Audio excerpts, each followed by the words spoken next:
उत्तर प्रदेश के अलीगढ़ में अवानी और अशर इन नाम के दो वयस्क लोगों ने, यानी कि दो अडल्ट्स ने, जो 18 साल से अधिक उम्र के हैं और अपने राइट्स को एक्सेस कर सकते हैं, जो राइट्स उन्हें देश के संविधान ने दिए हैं, इन दोनों व्यक्तियों ने शादी करने का फैसला लिया।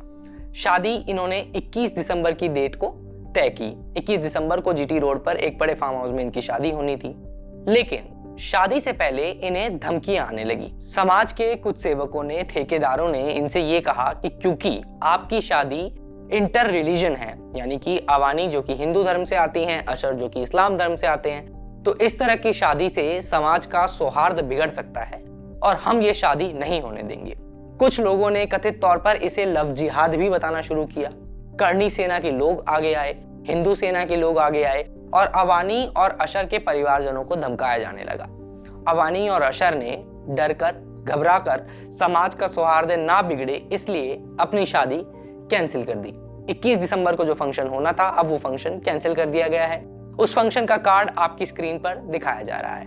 अब कमाल की बात यह है कि अवानी और अशर शादीशुदा ऑलरेडी हैं। स्पेशल मैरिज एक्ट के तहत इन दोनों की शादी हो चुकी है। स्पेशल मैरिज एक्ट क्या होता है? देश में जितनी भी शादियां होती हैं उनको कानूनी तौर पर आप जब पंजीकृत कराते हैं, रजिस्टर कराते हैं, तो किसी ना किसी एक्ट में आपकी शादी रजिस्टर होती है। अगर आप हिंदू हैं और आपने हिंदू व्यक्ति से ही शादी की है तो हिंदू मैरिज एक्ट के अंदर आपकी शादी रजिस्टर होगी। मुस्लिम मैरिज एक्ट के अंदर आपकी शादी रजिस्टर होगी अगर आप इस्लाम धर्म से आते हैं। पारसी मैरिज एक्ट है। इस तरह के अलग अलग मैरिज एक्ट हैं। Special marriage act inter religion शादियों का, इंटर रिलीजन जो मैरिजेस होती हैं उनका प्रोविजन है, तो उसके अंदर कानून आपको अलाउ करता है। तो स्पेशल मैरिज एक्ट के तहत इन दोनों की शादी रजिस्टर की गई इंडियन कॉन्सुलेट में, अमेरिका के अंदर, क्योंकि अमेरिका ये लोग रहते थे तो अमेरिका में इन्होंने शादी की। लेकिन क्योंकि मूल रूप से भारतीय हैं तो special marriages act Indian consulate के अंदर जाके इन्होंने अपनी शादी को रजिस्टर करवाया।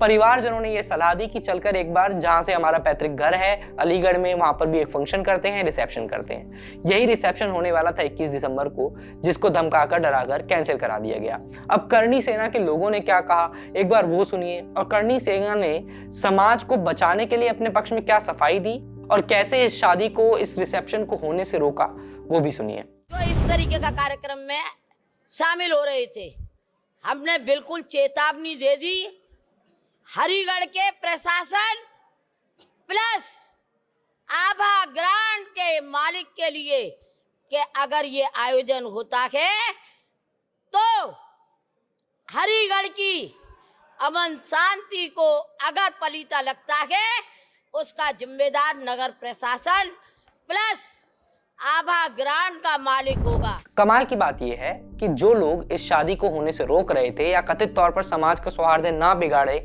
इस चीज की कोशिश कर रहे थे, वो ये नहीं समझ पाए कि ये शादी ऑलरेडी कानूनी तौर पर हो चुकी है। जिस समाज ने वोट डालकर सरकार को चुना है, उसी सरकार के बनाए हुए कानून के तहत इन दोनों व्यक्तियों ने अपने रिश्ते को आधिकारिक तौर पर शादी के रिश्ते में बदलकर स्पेशल मैरिजेस एक्ट के थ्रू रजिस्टर करवा लिया है। लेकिन उसके बाद भी इन्हें डराया गया, धमकाया गया।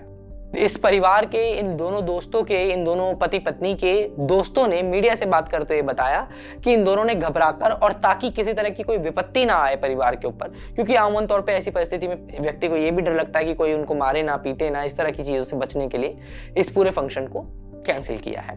अब आपकी इस पर क्या राय है, आप ये हमें कमेंट करके बताइए। हमने कोशिश करी परिवार को संपर्क करने की, अभी कोई बात नहीं हो पाई है, होगी तो जरूर आपको उनकी प्रतिक्रिया भी दिखाई जाएगी।